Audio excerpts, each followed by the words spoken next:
Aujourd'hui, nous sommes ici sur le pont de la déviation de Jargeau, donc qui va relier la commune de Mardié à Sandillon, donc entre Saint-Denis-de-l'Hôtel et puis Jargeau, qui va donc supprimer le flux de véhicules poids lourds, puisqu'aujourd'hui on a un gros flux de véhicules poids lourds sur le pont de Jargeau existant qui est d'un peu plus de 15 000 véhicules jour. Donc l'idée de cette déviation, c'est justement de contourner Saint-Denis-de-l'Hôtel et Jargeau pour éviter la traversée des deux communes par les véhicules. Alors à ce jour, effectivement, on assiste au lancement du tablier qui formera l'ensemble de la traversée de la Loire. Donc, il y a déjà eu un premier lancement au mois de mars 2023.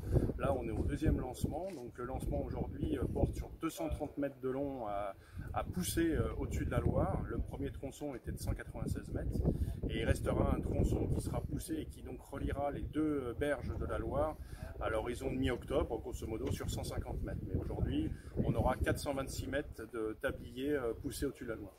Aujourd'hui, je dirais, ce qui a été le plus compliqué sur ce chantier, c'est comme tout ouvrage d'art de cette importance, c'est la réalisation des fondations spéciales, puisqu'on a, je dirais, une nature de sol qui pouvait laisser prétendre à des difficultés de fondation.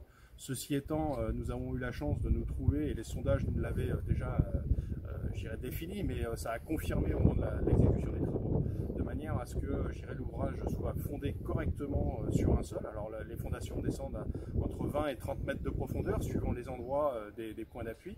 Mais aujourd'hui, l'opération de pousser du tablier en lui-même est une opération de traction. Alors c'est vrai que c'est des quantités, des tonnes assez importantes, puisque là aujourd'hui on pousse un peu plus de 2300 tonnes. À la fin, quand on poussera le dernier tronçon au mois d'octobre, on sera à 3300 tonnes de poussée.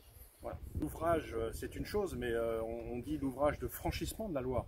Mais il y a, une partie qui est déjà traitée en amont, puisqu'on a 5 km de déviation en amont, cette partie-là va être inaugurée à la rentrée de septembre, qui sera mise en service déjà dès l'inauguration. Et puis on aura à lancer également la consultation, la construction de la partie aval, donc côté Sandillon, côté Val de Sandillon, où là c'est quelque chose qui sera terminé à la fin, complète de l'ouvrage, donc pour la fin de l'année 2024, début 2025.